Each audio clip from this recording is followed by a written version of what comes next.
Halo Trivers, selamat pagi, siang, sore, malam. Seperti biasanya kita kembali lagi ketemu di acara Weekly Info.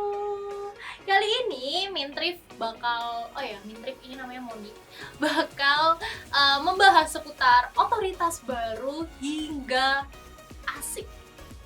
Apalagi nih. Nah, tapi sebelum kita masuk ke pembahasan itu, Moni seperti biasanya bakal ngomongin soal keadaan thrift market minggu ini. Jadi yang pertama kita punya most popular coin yang dipegang oleh Axie Infinity, lalu ada top gainer coin yang dipegang oleh Cosmos, dan yang terakhir ada highest volume yang dipegang oleh Ethereum. Top 3 news minggu ini. Yang pertama ada rencana otoritas baru dari Eropa. Pihak Eropa semakin menunjukkan keseriusannya dalam mengawasi kripto dari tindak kejahatan. Terbukti dengan perencanaan pihak Eropa dalam mendirikan AMLA atau Anti Money Laundering Authority yang baru. Nantinya ini akan bertugas untuk mengawasi industri dan bisnis kripto di Eropa.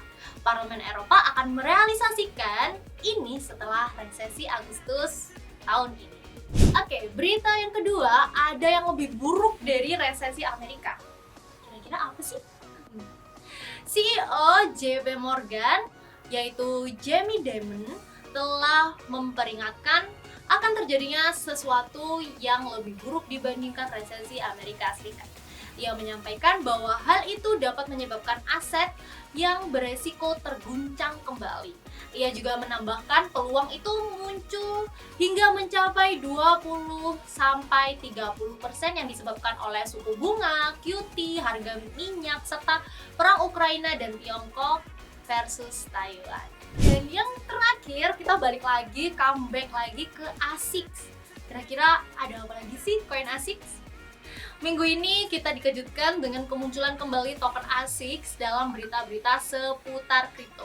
Ya, token ASICS telah mendaftarkan diri untuk mengikuti seleksi penilaian token terdaftar di Indonesia. Namun tak disangka-sangka Bapepti menyatakan bahwa token besutan artis Anang Hermansyah itu tidak lolos dalam seleksi tersebut. Kira-kira kenapa ya? Nah, ini menurut Kepala Biro Pembinaan dan Pengembangan Pasar, yaitu Tirta Karma Sanjaya, akan ada 222 kripto baru dari 300-an usulan, salah satunya yakni ASICS. Namun memang pada tahap penilaian AHP atau Analytical Hierarchy Process, ASICS dinyatakan belum lolos. Jadi mungkin bisa coba next time kali ya.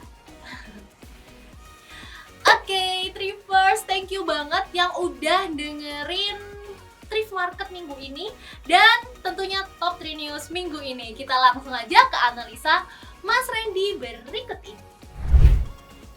Oke, teman-teman, di sini kita udah lihat ya dari new Thrift Market. Kalian bisa akses dari thrift.co.id. Saya buka untuk koin Ethereum Strip USDT ya, pairingnya. Teman-teman bisa lihat price chartnya. Kita lihat buka mulai dari yang weekly. Nah, kita masuk ke technical analisanya ya. Nah, kita lihat di sini sudah ada sekitar 7 penurunan weekly bearish market ya, semuanya warnanya merah. Biasanya untuk candle yang ke-8 itu ada koreksi harga naiknya sekitar beberapa persen dari penurunan yang terjadi total dari yang paling atas ini ya. Nah, setelah itu weekly-nya kita sudah cari nih, dia diam di harga sampai harga 2014 ya, 2014 dolar. Oke, setelah itu kita coba lihat pantulan Fibonacci-nya. Jadi kalau saya biasa menggunakan Fibonacci ya, teman-teman kita buat lihat dulu area pantulannya, nggak usah jauh-jauh. Ini April, di sini high tertingginya ada di November 2021, terlalu jauh. Kita ambil yang tahun ini high-nya aja. Ini bisa di harga 4 April ya. Tarik ke bawah sampai ke low-nya, tail yang paling bawah. Oke, kita udah ada range harganya. Sekarang untuk market weekly Ethereum ya, Ethereum USDT. Harga paling low-nya ada di 13 Juni 2022 dan high-nya ada di 4 April 2022. Nah, kenaikan di bulan ini cukup signifikan ya teman-teman ya. kalian sudah mulai lihat di sini mereka bergerak dari Fibonacci level 0 sampai 38. Biasanya mereka akan bermain bolak-balik di area yang 23 ini dan 38. Kita kasih tanda juga ya. Sebetulnya gambar-gambar seperti ini memudahkan kalian untuk mengingat di mana areanya, nanti kalian bisa mulai ambil posisi ya. Ini lalu area ini nanti area yang banyak bolak-baliknya ya, bolak-balik harga. Tapi kita lihat di sini sudah di atas, sempat open di atas level 38 ya. Nah, kita udah lihat ini tren indikatornya, ada Fibonacci dan juga bantuannya ada volume, di mana volume orang lepas atau volume orang belinya ditambah untuk ketepatan kalian bertransaksi nanti bisa dibantu dengan tabel yang sebelah kanan ya. Ada harga, antrian harga beli dan jualnya. Jadi bisa pas kalian bisa beli di harga berapa dan jual di harga berapa sesuai dengan antrian volume di sebelah kanan ini ya. Nah, selanjutnya untuk token-token ataupun koin-koin yang saya sebutkan tadi sebelumnya itu semuanya punya kecenderungan bentuk ataupun pola dengan harga yang mirip-mirip ya secara grafiknya, analisa grafiknya. Maka dari itu saya pilih dengan top volume kita ya, yaitu Ethereum USDT. Nah, ini volume Ethereum saat ini 24 jam. Ini agak kurang sih menurut saya. Lalu kita berpindah ya ke daily. Oke, kita lanjut teman-teman. Untuk yang weekly-nya sudah beres, kita refresh lagi, masuk ke yang daily. Di sini masih ada settingan defaultnya, ada MA ya, moving average.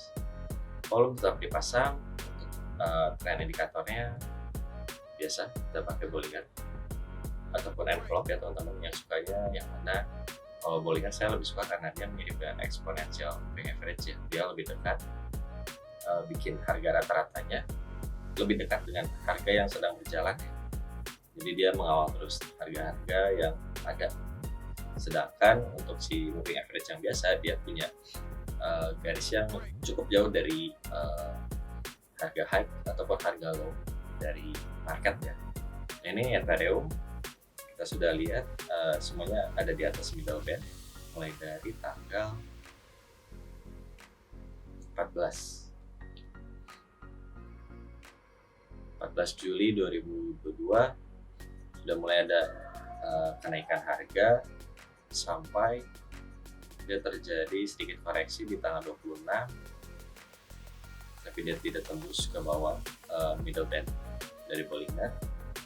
Lalu 10 Agustus sempat, dan sekarang lagi coba tes lagi ya teman-teman di harga 1773. Apabila di situ dia tahan harganya dan tidak open di bawah middle band ini, teman-teman sebetulnya bisa ambil decision making ya untuk pembelian aset digital ini. Lalu kita coba tambahin lagi ya, apabila butuh bantuan yang lebih untuk lihat apakah stop lossnya baiknya di mana sih.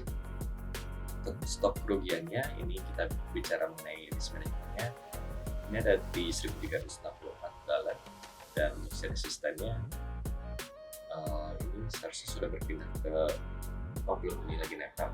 Sedikit lagi kalau sudah nempel harga running price-nya ini sama titik parabola besar, dia akan pindah ke atas.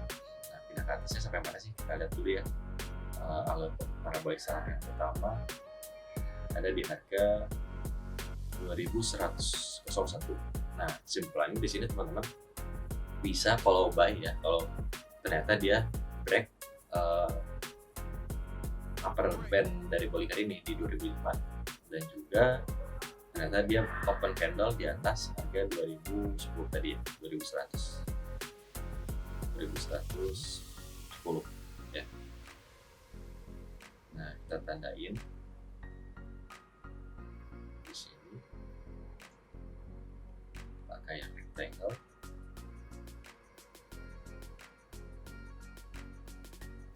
Tipis garisnya.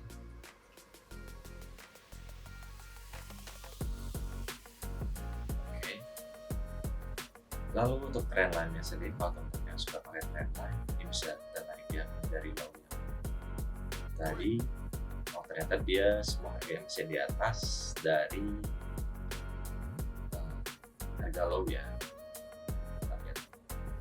Ada beberapa orang yang senang banget tarik garisnya di ujung tail ataupun di kepala ya, paling atas, ataupun ada juga mereka yang senang narik garisnya nempel sama badan candle. Itu tergantung kalian. Kalau saya sih pakainya yang sampai tail, karena kita pengen lihat konsekuensi dari drawdown yang tinggi di cryptocurrency. Tentu kita butuh harga dan jangkauan penglihatan yang lebih jauh ya daripada stock market ataupun aset lainnya. Oke, lalu untuk momentum indikator yang kita pakai misalkan stokastik. Stokastiknya kalau saya suka digabung dengan RSI, tapi kali ini kita pakai stokastik biasa. Nah ini sedang bermain di area 50-60an. Kalau sudah sampai ke area 20-an, dan itu patut untuk kita beli ya, sedalam apapun harga yang terjadi, karena kita lihat fundamentalnya dari semua koin yang saya sebutkan di awal tadi, dia memang punya tendensi mengikuti sentimen market global ya. Dan kita tahu beberapa inflasi di negara yang luar dan beberapa klaim bahwa Amerika sedang resesi, itu sebetulnya cukup wajar ya. Jadi nggak perlu diwaspadai terlalu gimana. Yang perlu kita waspadai sebetulnya resesi yang terjadi di Indonesia. Apakah kita sedang memasuki era resesi nantinya, atau hanya menanti-nantikan resesi itu ya. Jadi jangan sampai FOMO ini benar-benar great sell order, kata Robert Kiyosaki juga. Jadi teman-teman bisa mulai cari range yang lain, mungkin di token yang lain ya, kayak Shiba Inu, dia sudah bergerak cukup panjang. Nah, oke, kita udah dapat untuk harga supportnya dan juga range harga supportnya berarti di sini.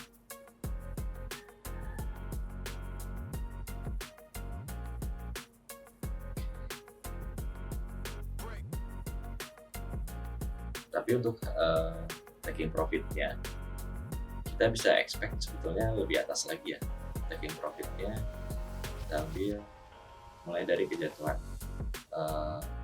Bitcoin dan Ethereum, di mana kita sedang memasuki crypto winter, itu bisa ke November 2021, tapi itu terlalu tinggi kan. Tapi tidak ada yang tidak mungkin ya di suatu market grafik itu.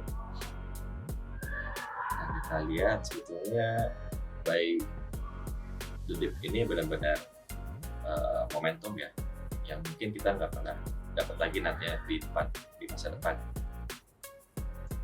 Jadi mulai beli dari sekarang, target tingginya saya ambil sebetulnya kita pindah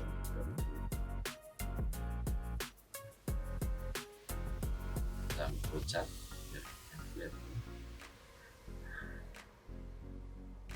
Oke, awal nah dia punya area yang cukup tinggi ya di 2495.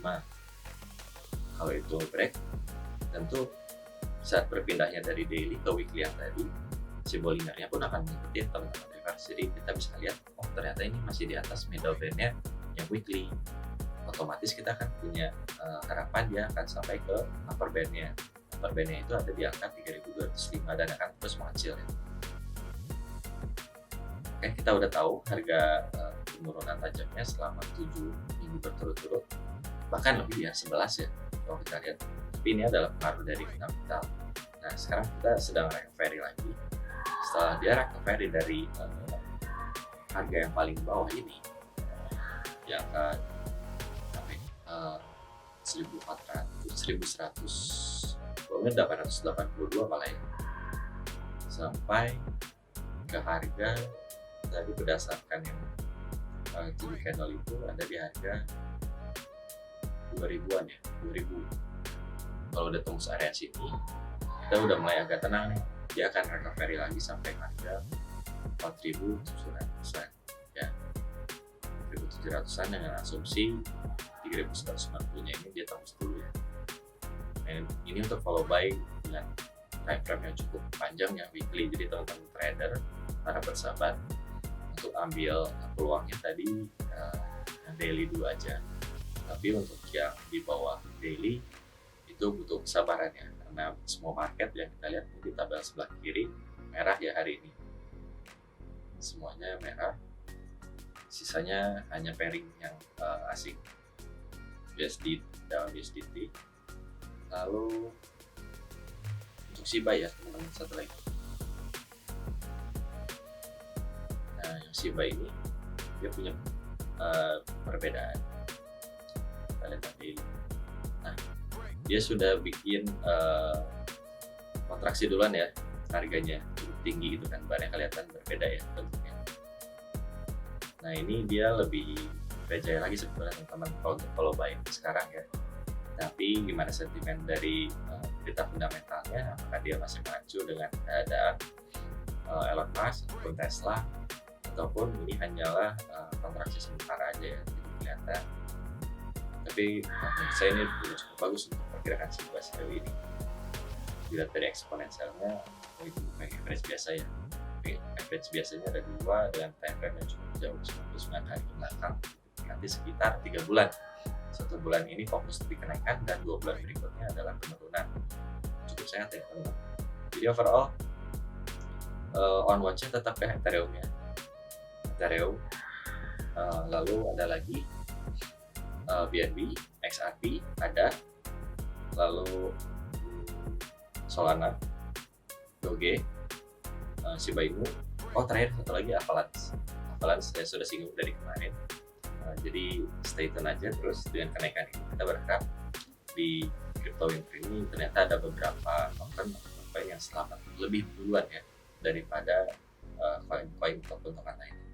Oke, thank you Trivers. Semoga semuanya bisa disiplin tradingnya dan juga aman ya aset digitalnya. Jangan lupa untuk staking untuk beberapa token yang available di Trip ya. Thank you teman-teman.